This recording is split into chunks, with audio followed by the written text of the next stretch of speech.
Hey, what's up, guys? We are about to go live with today's episode. It is Paranormal Tuesday, guys, and we're getting into a good one. We are talking Roanoke. That's right, guys. If you don't know about Roanoke, this is an entire island of settlers that just disappeared off the face of the earth. No sign, no nothing off of them. And they touched a little bit about it on American Horror Story and that kind of thing, guys. So we are going to get into this. And we're going to get into it deep. We're doing a deep dive, guys. It's unsolved. So get your handy dandy notebooks out because we are about to dive into the Roanoke people. Roanoke settlers. We're going to get high and talk Roanoke. We'll see you guys just in a minute.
Get set, because it's time to go with the It's 420 Somewhere podcast. With your host with the most, the man voted most likely to smoke out with a Yeti, Mr. Brian Brown. Now sit back and relax, because it's time to go live across the world. Because it's 420 Somewhere.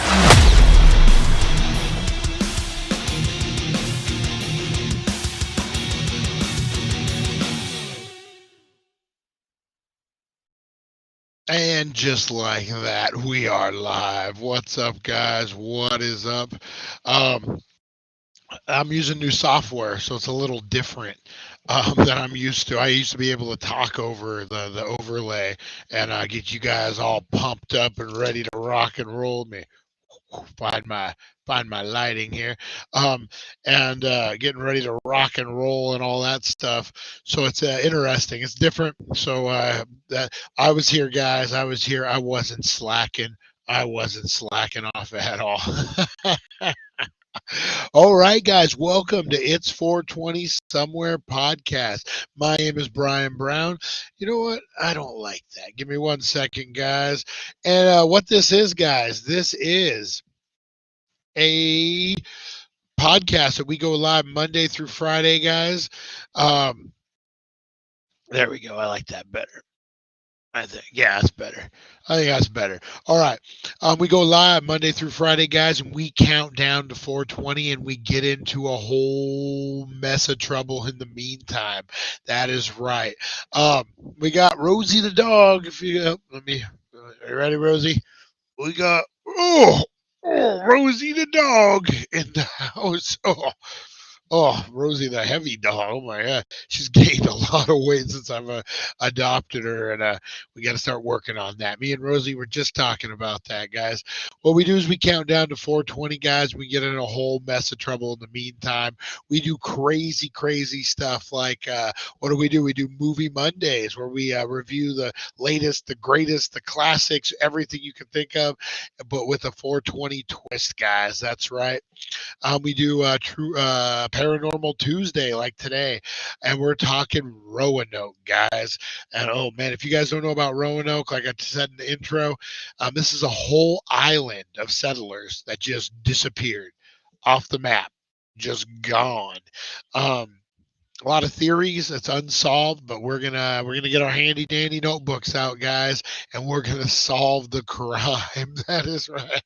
Oh man, yeah, pretty cool story. Like we had talked about, American Horror Story kind of did a take on it. Um, very well known. Just a lot of great theories on it. Something we can really sink our teeth into. That is correct. Also, what we got cooking today, guys, is the top five at 420. What this is, guys, is we count down the 420. We count down to the 420, but man, I'm all this new program. I'm having to do the things a little different. My free flow isn't there. What this is, guys, is we find the craziest in the world. I could have been in it today. The top five at 420 as we send the mids out. They scrub the internet, guys, and they find the funniest mess up epic fails for you guys to count down. Oh man, I should have been on it today. That was your number five epic fail. Podcaster gets tongue tied. Epic fail for technology. That's right. All right, guys, we're gonna jump into this right now. These are just general epic fails, human epic fails. Here we go, guys.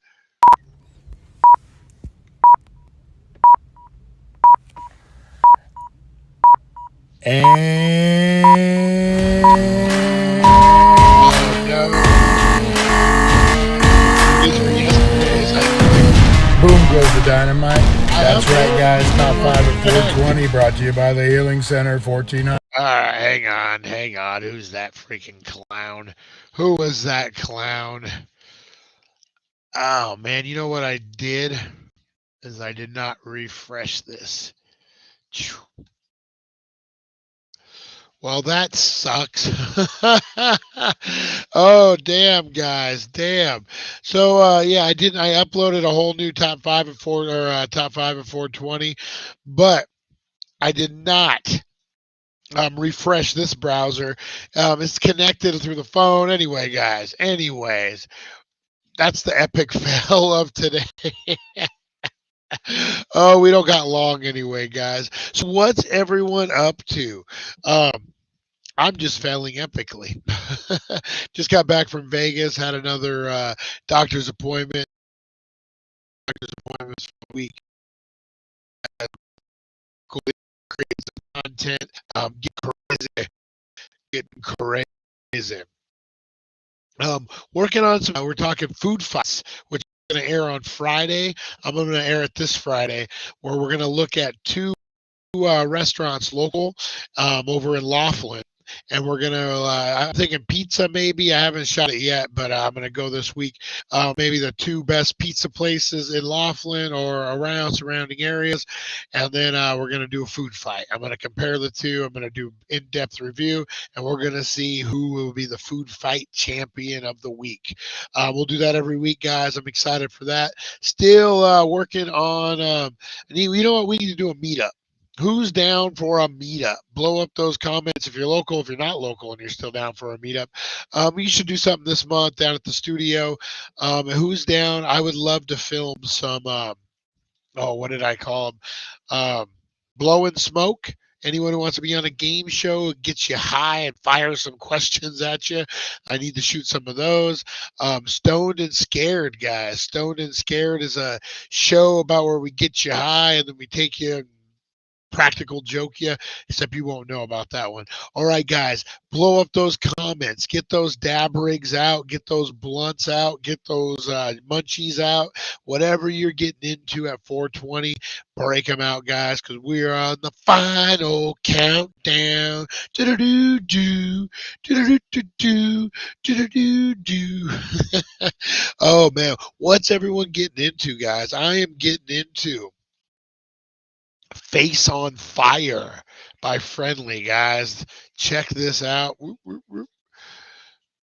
This is some good stuff. This is 7 grams, and it was pretty cheap too. I want to say like under $30 for 7 grams. It was fire, man. Go ahead, run down to the Healing Center, 1400 Needles Highway, Needles, California. You're gonna freaking load up, man. You got some great deals. We're loading up for Super Bowl down there. Guys, load up on this. But whatever you're getting into, whatever you need, whatever you want, guys, blow it up, smoke it up, light it up, because it's 420.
Boom. That is right, guys. We are back. How was everyone's 420? Mine was fire. You know it's good when you got the bong sweats. Oh man, I've been doing some everyday dabs, guys. Their crumble is pretty fire as well, guys. I ain't lying, man. Freaking Rosie's driving me crazy. Rosie the dog, that is. Say hi, Rosie. Hi, Rosie. Really? She wants her 30 seconds of fame. Oh man, and white hair going everywhere when it's starting to get a little warmer. She's shedding. Oh man, you guys should just see what I did to my car. That's a paranormal experience, getting all the dog hair out of it. But speaking of paranormal experiences, guys, who wants to get in on this giveaway? This is one of the last calls we got, guys. One of the last calls that we got. Yeah, I don't like that better. One of the last calls we got, guys. Check that out on the Haunt Mask and 8x10. There we go. Haunt Mask and 8x10. Make sure you sign it up. Make sure you sign it up for that. Guys, you're going to hashtag haunt. We got the Gremlins piece, the Joe Dante Gremlins piece, guys. Hashtag Gremlins. And then you're going to hashtag Pee-wee for the Diane Salinger piece. A really nice 8x10. We're going to be giving those away in the next couple of days, guys. I promise. Probably, you know what? Maybe we'll see what everyone's up to. Big shout out to Anthony, man. Hopefully you're feeling better, Anthony. I hope prayers go out to you and your mom. Oh man, that sucks to get sick, guys. So big prayers and thoughts out to Anthony and them as they sit around and get better and watch the Daily Dank. That's right. Anthony hooked me up with some batter the other day and a microphone set that I've been playing with. So big shout out to Anthony, guys. Everyone on here, thank you guys so much. Hey. It is Paranormal Tuesday, guys. What do you know about that?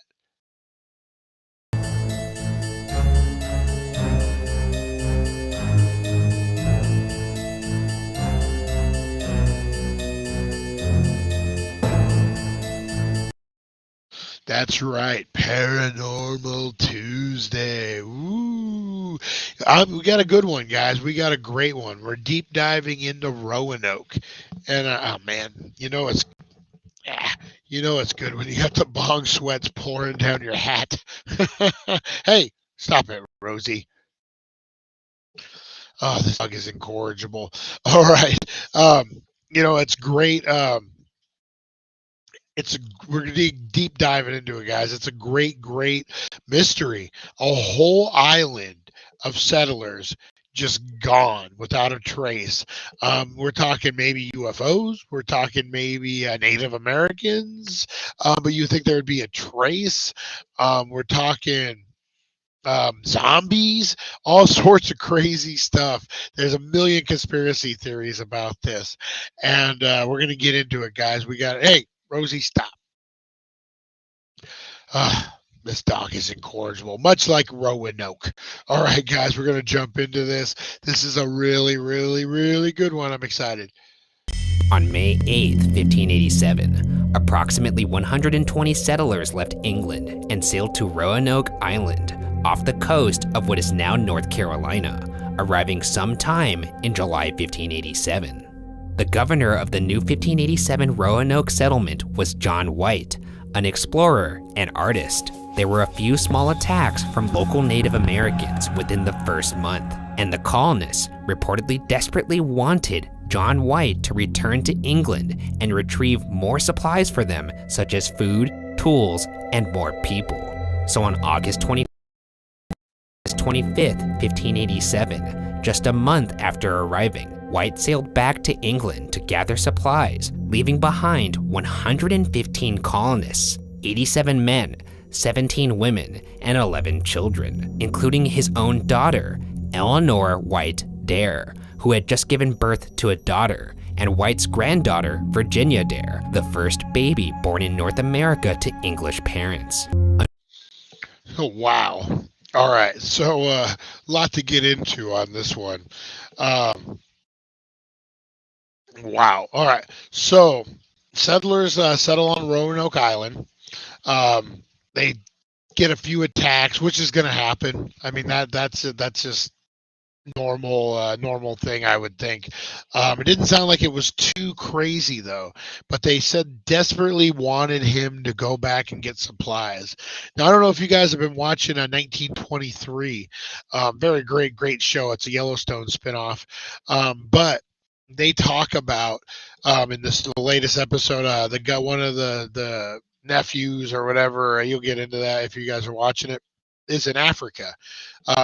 He's a big game hunter, survival guy, whatever, and he needs to get back to the United States. That's just not an easy feat, man. They're talking a month if you're lucky. He had to get to England, and then from England he could go anywhere, but like it was that stretch. So they were saying if he was lucky, a month. So now imagine like you got to go from England from Roanoke. You're probably looking about a month there, a month back, and maybe at the most or at the least 6 weeks round trip. I would say 7 8. That's not even counting the time that you're in England getting the supplies, loading them on. Things were just a lot slower then, man. White's timing was poor. England was on the verge of going to war with Spain, which had a particularly strong armada, and he was unable to return to Roanoke for some time. It was not until August of 1590, 3 years later, that White would finally make his way back to the island. To his bewilderment, when White arrived, he found that the entire colony had vanished without a trace. The clue left behind was the word Croatoan carved into a fence post and crow carved into a tree. White then reportedly. Wow, so he was gone 3 years. Dang. So that's a long time, man. Like if they were desperate for supplies and he's gone for 3 years. Yeah, I mean, who knows what happened to him? Did they just get up and leave? And then the Croatoan and the crow things, that's kind of weird.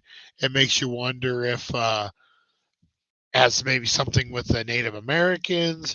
Yeah, really strange at this point. attempts to sail south about 50 miles to the nearby Croatoan island, now known as Hatteras Island, to search for the colonists. However, according to White, both trips were foiled by storms, and he was forced to turn back each time.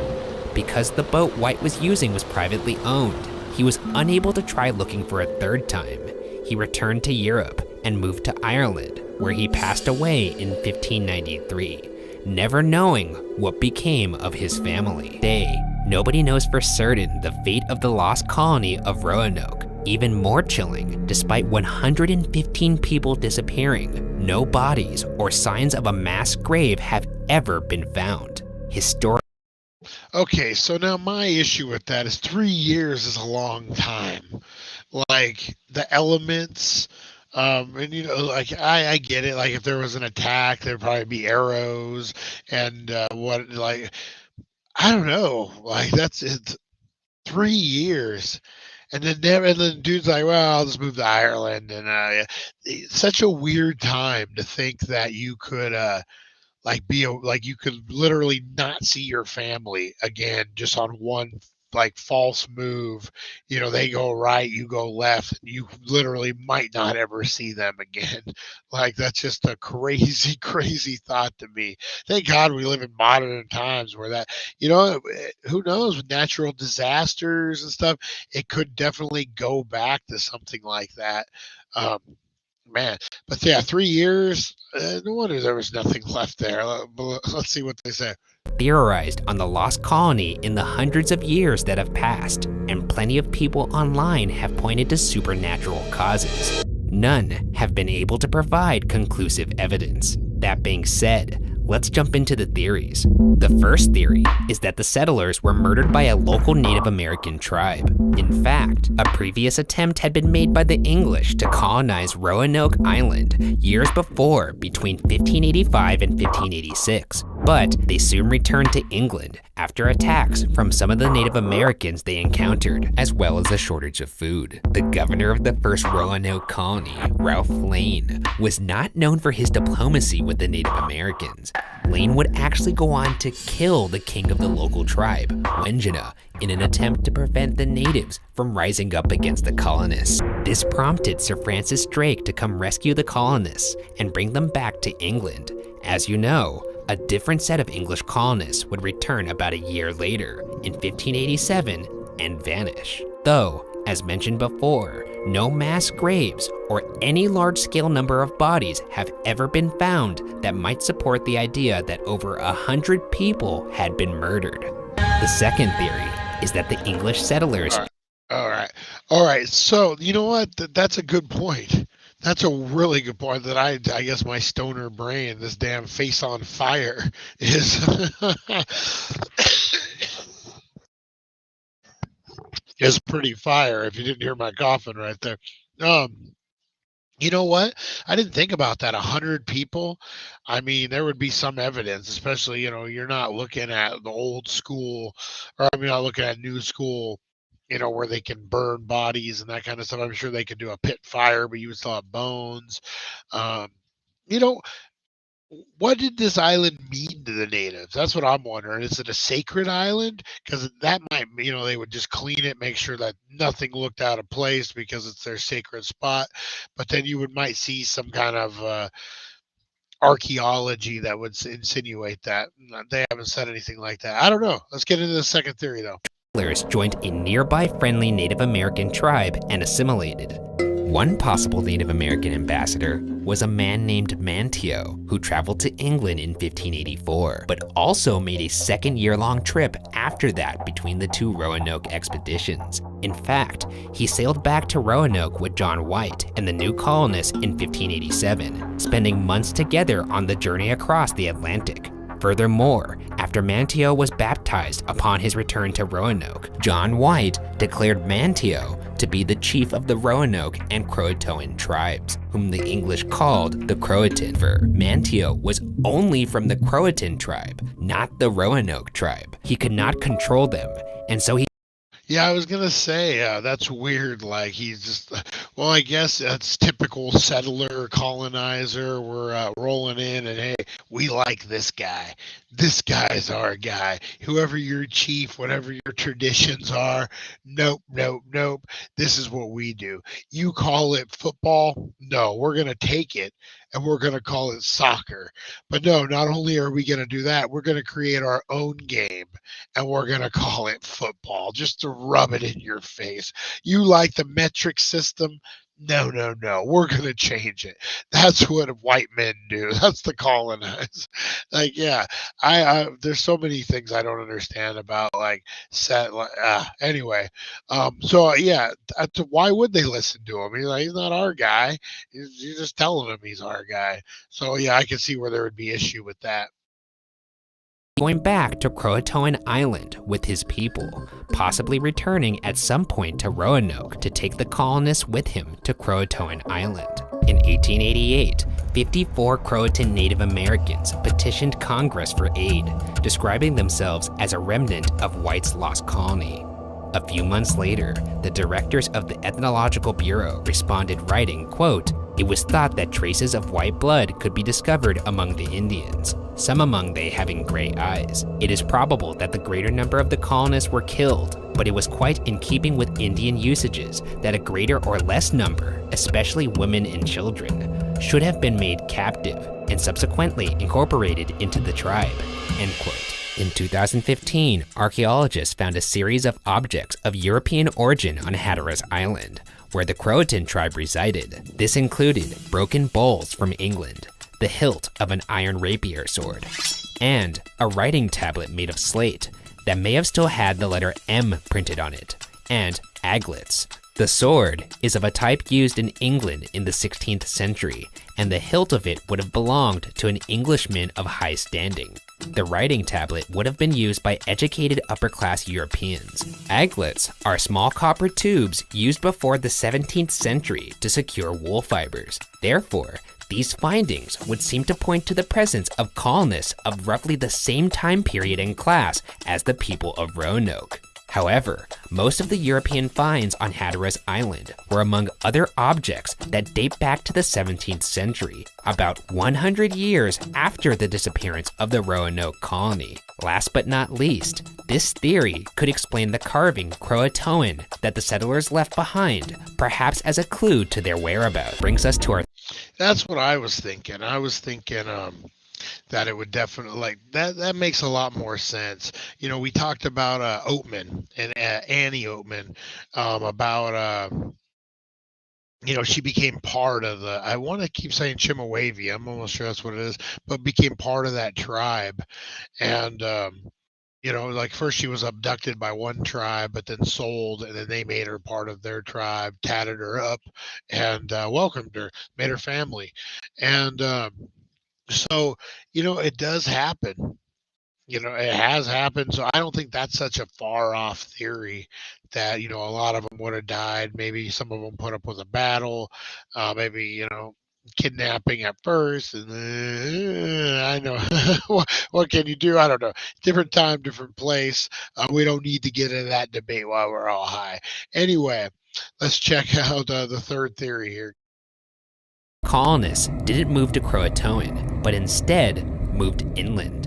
If you'll recall, John White, the governor of Roanoke, was also an artist. He was also part of the original failed Roanoke expedition, and between 1585 and 1593, he created a detailed watercolor map titled, quote, La Virginie Parse, end quote, that shows the North Carolina coast and includes both Roanoke and Croatoan Island, which are colored red. The cartography of the map is thought to be extremely accurate, described by museum experts as, quote, the most careful detailed piece of cartography for any part of North America to be made in the 16th century, end quote. And when compared to modern satellite imagery of the same area, the only differences in the map are the naturally changing shapes of the coastline. At a glance, this seemed like nothing more than a map, but upon closer inspection, This map was revealed to perhaps hide secrets that seemed straight out of the film National Treasure. In 2012, a non-profit organization called the First Colony Foundation requested that the British Museum re-examine 2 small patches on the map.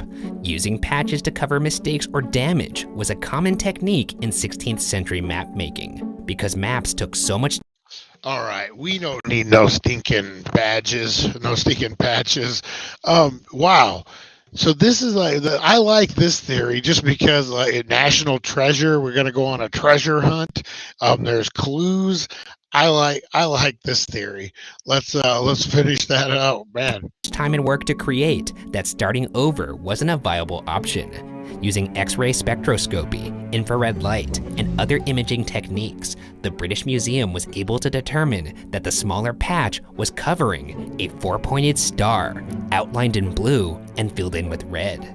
According to the British Museum's report, quote, "While the detailed interpretation of this symbol is beyond the scope of the study and is best left to experts in the field, it seems certain to represent a fort or fortification," end quote. In other words, the star may show the location of a fort inland from Roanoke Island on the western side of Albemarle Sound, where the colonists could have reached. Further adding to the mystery, when examined closely, it was discovered that there are actually light markings of this possible fort on top of the patch as well.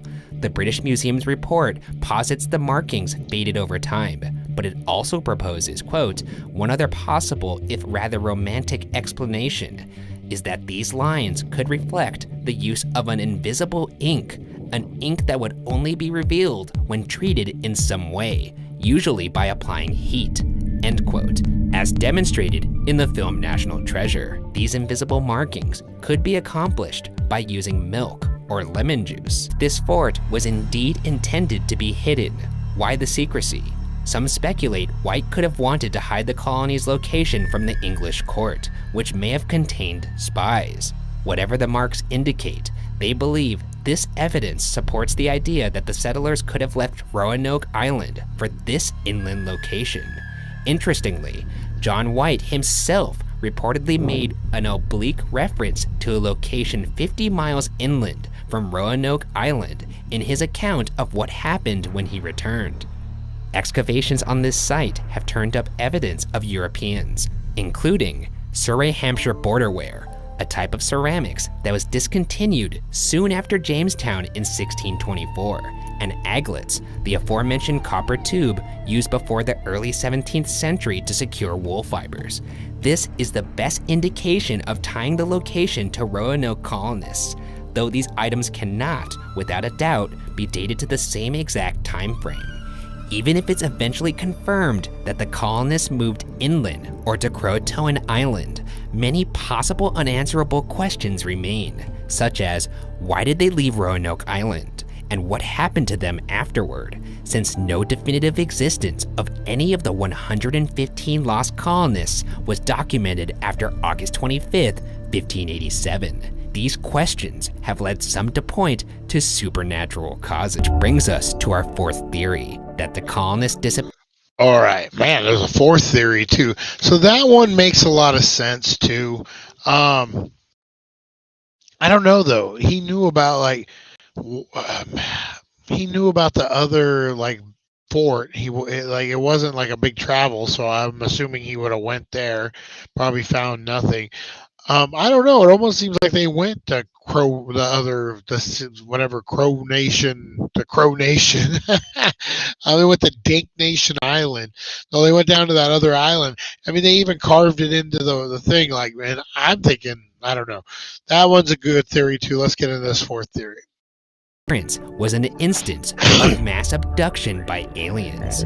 Some believe aliens would explain why the colonists' bodies were never discovered. And if Croatoan was in fact a clue to where they were going, then why did the colonists not offer any other substantial clues, such as a note or a map? Perhaps because they left the island in haste and not on their own volition. And while I'm going off the deep end, let me end this theory with one last point. What if the hidden symbol on the map is not in fact a fort, but rather a craft to signify a landing spot? Obviously, if this were true, it would absolutely be something that would be hidden. That we have our fifth theory, that the lost colony of Roanoke. All right, so aliens came and picked them all up, saw they were struggling, and took them to a galaxy far, far away.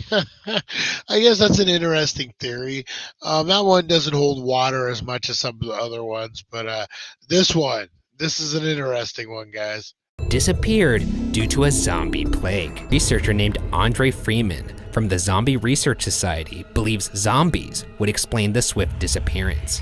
Quote, a sudden undead plague sweeping through the unprepared colony would quickly become a horrific, violent feast, leaving not a single man, woman, or child alive. End quote. Roanoke was, after all, an island, so it would conceivably contain the infection to the confines of the shoreline.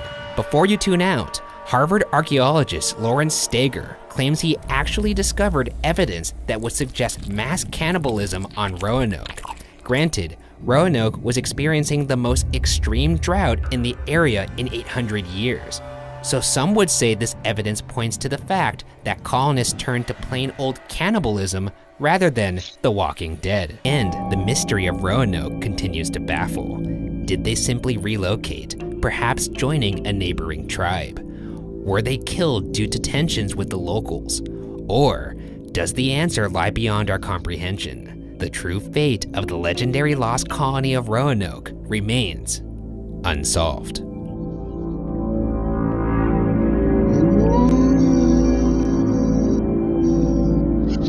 All right, guys. What do you know about that? All right. So what do you guys think? Do you think it's theory 1?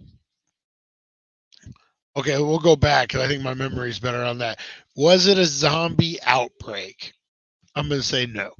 Was it alien abduction? Possibly. I wouldn't rule that out, maybe. I don't know. Was it they went to a secret base, a fort that they had set up?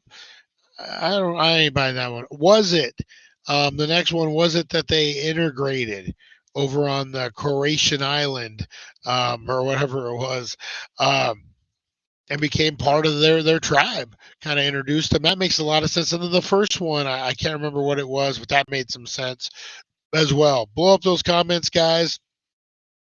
Let me know. Excuse me, man. Base on fire. Head down to the Healing Center. Get yourself some, guys. Really, really good. So which theory do you guys buy into? What happened to Roanoke? Get the clues out and blow up those comments, guys, and let me know, because that was Paranormal Tuesday.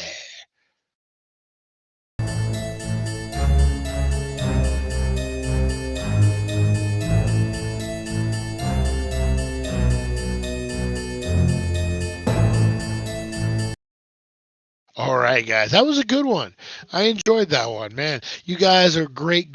I better jump out of here, get this uploaded. Ran a little long today, but man, a lot of information, a lot of good stuff on that, guys. Get in on these giveaways. We'll have more information on meetups and whatever and tomorrow at 7:10, guys. I'm gonna be working tonight through getting this cold, man, shoulder. I'm falling apart, guys. All right, I will see you at 7:10 and be on the lookout, guys. We're gonna have a good one. I owe you guys a big one, so we're gonna go big tomorrow. Who knows? Giveaways, maybe. You never know, guys. All right, I will see you in the morning, 7:10. Appreciate you guys so much. All right, we'll see you guys. Thank you for joining us on the It's 420 Somewhere podcast. Broadcasting worldwide and brought to you by thedailydank.com. Check out our merchandise and amazing content. And follow us on all our social media. Now, you don't have to go home, but you can't stay here.